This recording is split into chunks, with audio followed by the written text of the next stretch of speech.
Hey everyone, welcome to episode 2 of the Routineless Homesteader. So I had to jump in during editing because I realized that I did not mention that this is part of the Routineless Homesteader series. So here is the beginning of that video.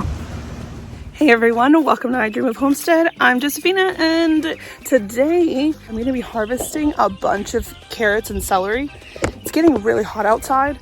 It's been in the 80s all week this week, and next week it's supposed to be in like the mid to upper 70s, but then the temperature is going to keep climbing, and so I know eventually all of this stuff, like my carrots and my celery, are going to end up flowering and going to seed, and then they're not going to taste very good. So I want to go ahead and beat that, and even if they're small, I'm going to do my best to process some of it and just take you guys along with me. So let's start with these carrots. They're so little. I've gotten a bunch of like really good sized ones. Oh, see, look, there's one. And then some really wonky ones.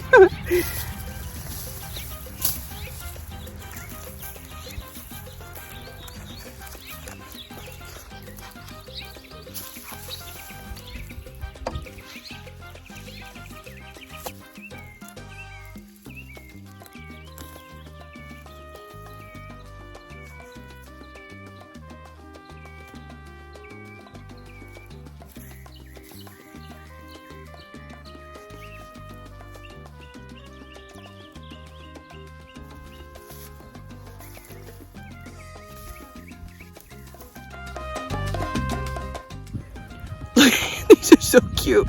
These look like the kind that you see in like children's books and stuff. It's so cute.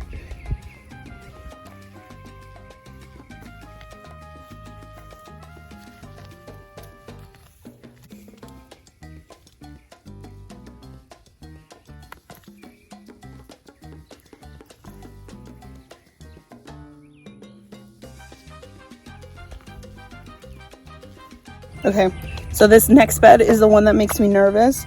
It's the celery, and the reason it makes me nervous is because I know there was an ant mound somewhere in here at one point, and I can still see the ants crawling on one of these. So I'm gonna save that little area for last and start on the other end. This is gonna be my first time harvesting any celery from this because I've been trying to just let it grow to see how big it would get, fertilizing it and stuff.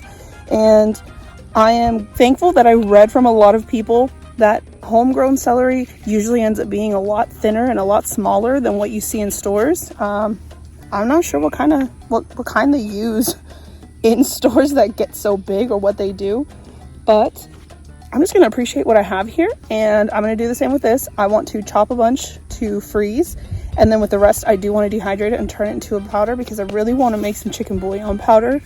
That's completely from the garden minus the chickens. And so I'm going to slowly harvest and dry the ingredients. The garlic and the onion still have a couple months left, so I'm just going to preserve what I've got here, and eventually I'll have all the ingredients. So I'm going to start off over here.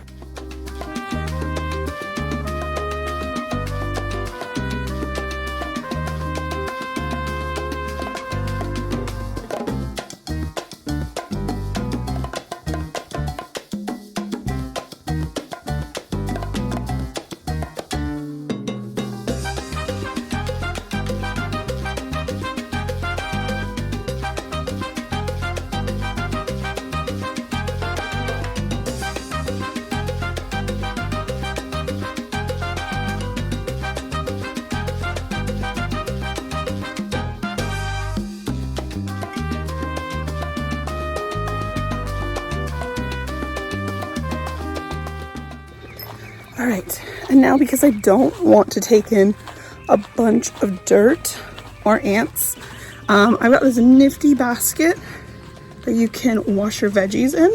So I'm carrying both baskets of the carrots and celery over here so I can rinse those out quickly before I take them in.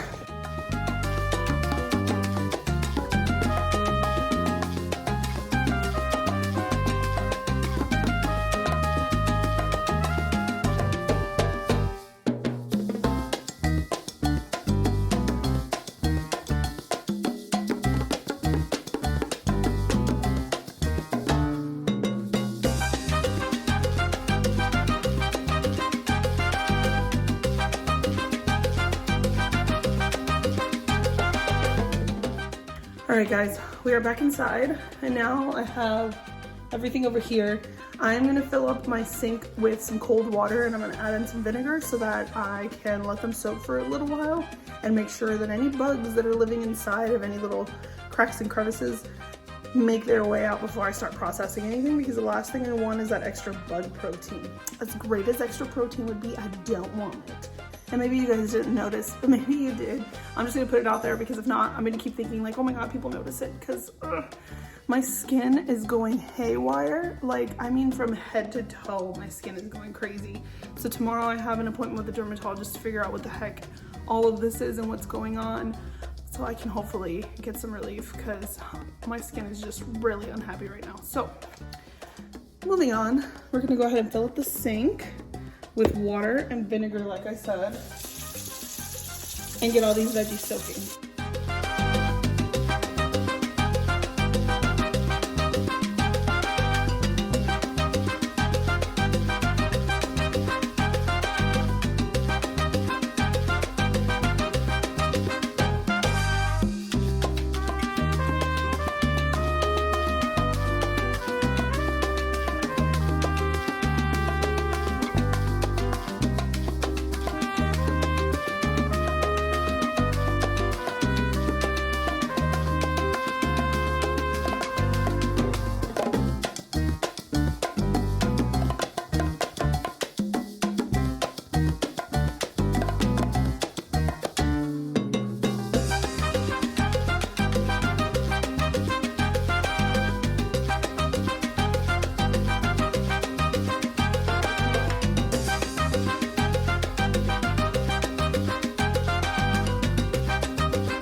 Okay, so I'm gonna quickly show you guys what I have going on. It's literally been like 3 hours since I started because I had to stop and give the kids lunch, and then I was letting the veggies soak. Like these carrots, I let them soak for over an hour.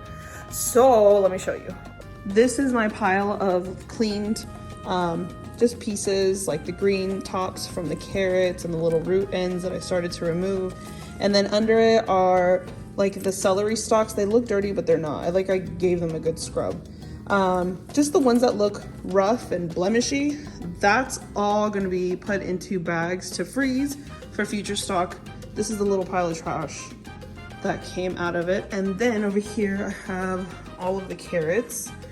And here, I have all of the celery I'm gonna use. So, my plan is to blanch some of them, and then I'll get some ice to stick it in here and let them sit here to dry off a little bit while I keep working.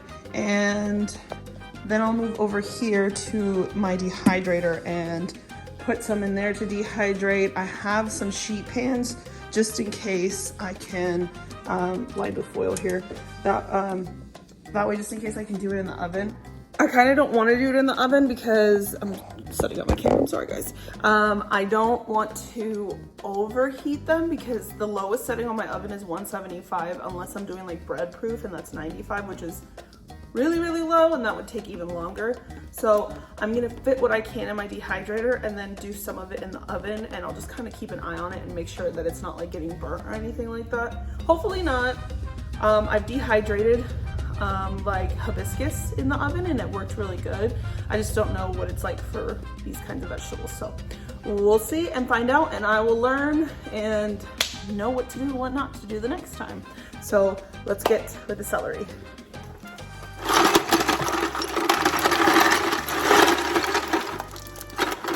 Okay, so while the water's coming up to a boil, I'm gonna start looking through to see which ones I want to turn into sticks of celery versus blanching them to become the chicken bouillon powder.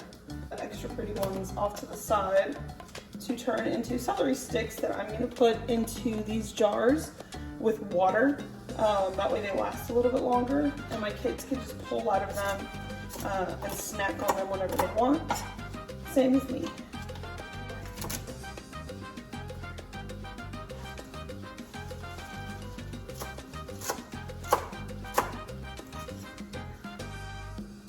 Okay, so I just had a thought while I was working on this. I should probably blanch the leaves separate than the stalks because the leaves are going to take significantly less time than the stalks will since they're so thin.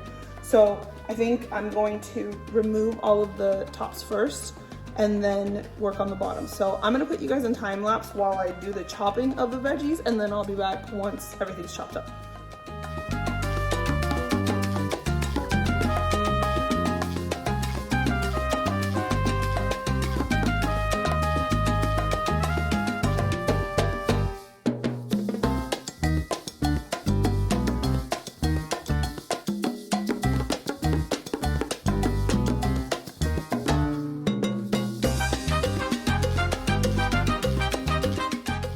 Okay, so I just had a thought. I got through doing all of the greens, so now I just have the stalks left there, and I'm gonna blanch just part of those and then do the other ones for the sticks. But I was noticing that I've got all this nutritious water happening. I mean, I even have some here. Like, look at that. It looks like straight up stock, and it's just from the celery. So I was thinking like, oh my God, I need to save this for when I make stock. So what I'm gonna do instead is I'm gonna go ahead and turn all of this plus the liquids that I'm using and just go ahead and start turning it into a vegetable stock. And then later on when I've got other ingredients, because I really need to grocery shop and get some onions, I can add in that stock with the chicken and with onion and garlic and all that stuff to make it a full-on chicken stock. But I can at least get vegetable stock going for it.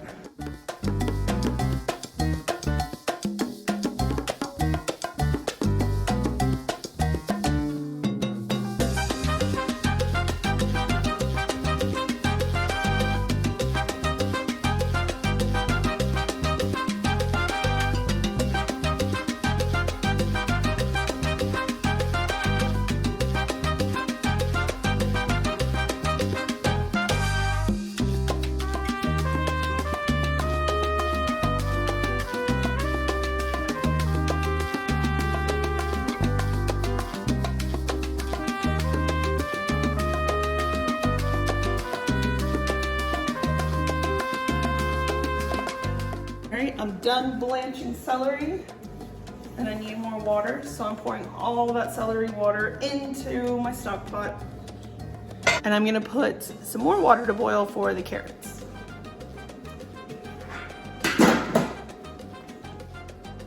Okay, so for these celery that I blanched, I'm just going to chop them up into some chunks. That way they dehydrate a lot faster than if I was to leave them in these spears. I just left them like this while I did the blanching so that it would be a lot easier to fish them out than all those little tiny pieces.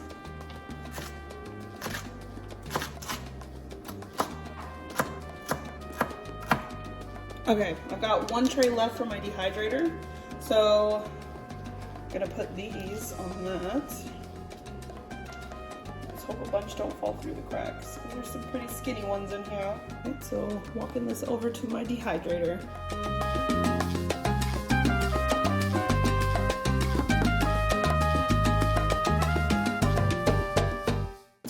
For these, I'm going to stick them on the tray that I'm going to put in the oven with the carrots. And I'm just going to hope for the best.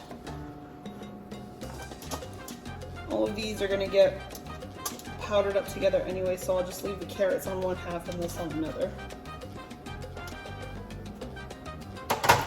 And while I'm waiting on that water to boil so that I can blanch these carrots, I'm just going to make some sticks to keep in a cup of water, just like I did with the celery. That way my kids can have them as a snack.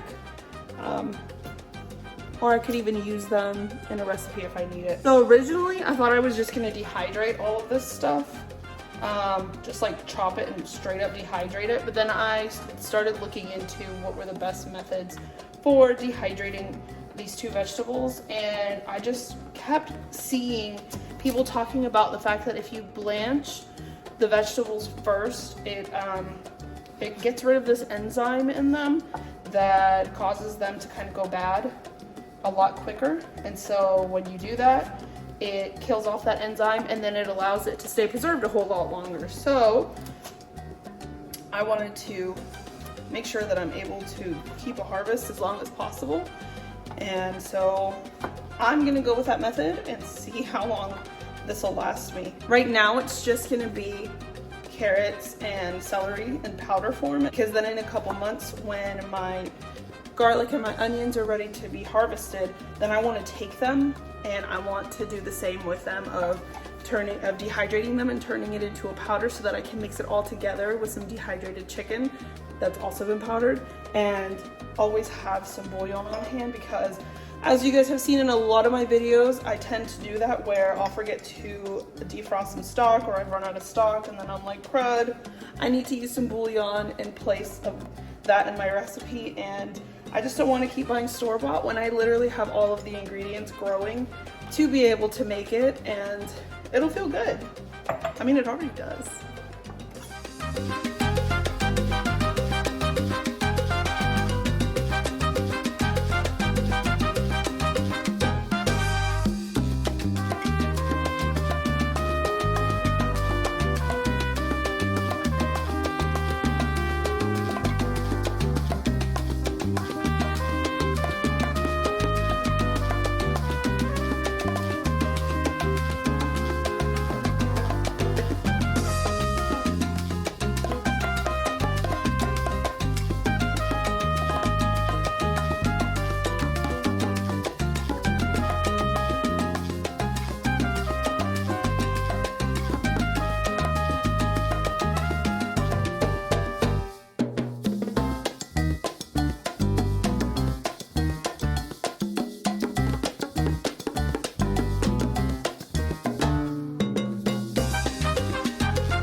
So I did my best to get them in like a single layer on both trays, and the lowest setting on my oven is 175. Lord, please don't let this get messed up. So that's probably gonna take like the entire night. I'm gonna keep watching on the celery throughout the night, making sure that I'm like moving things around, because it was kind of like clumped up. I tried my best to like keep everything in a thinnish layer, but there's only so many trays on that. I should order some more. But yeah, so it's gonna be a while before I can do that. And I'll have to come back tomorrow to show you guys the end result of everything, like pulverizing it all and making it into a nice powder. But before I sign off for just for the day, I wanted to tell you guys that in my last video, I had talked about how I was going to clean up all the weeds in the garden. And that was initially what I was gonna do today. And then I realized, and this is why I am the routineless homesteader, because it just doesn't work out for me sometimes to do things the way I wanted to. I decided to instead today harvest all of the carrots and celery. That way, as I'm pulling weeds, I don't have to worry about working around those vegetables. And also, once I finish pulling the weeds, I can then fertilize everything that's left in there. And next week, it's gonna be, like I told you guys earlier, like mid to high 70s. And since it's gonna be a cooler week, I wanna take advantage of that and use that time out there. Because like I said, my skin, like I'm not exaggerating when I say head to toe, I am struggling with a lot of things. And hopefully tomorrow will be the start of figuring out what the heck is going on. So to avoid being in the sun too much and hurting it anymore, I think it's smart for me to wait until next week. So I'll be back tomorrow to show you guys the end result of everything being dehydrated. And editing me back in to show you guys the end result of those powders. So the celery and the carrots, I ended up grinding up. It took 2 days for those carrots to get completely dehydrated, but I was able to grind them up and mix them up. And so like I said, once I've got all of my onion and my my garlic pulled, which is all still growing, but I can see bulbs forming, then I will do the same process with those, and then I will get some chicken and cook it and dehydrate it, and I will have my own homemade chicken bouillon. So that's it for today's video. I hope you guys enjoyed it. If you did, please give it a thumbs up, and if you haven't already, I hope that you want to hit that subscribe button and stick around with me for a while on my journey to becoming a homesteader. I'll see you in the next one.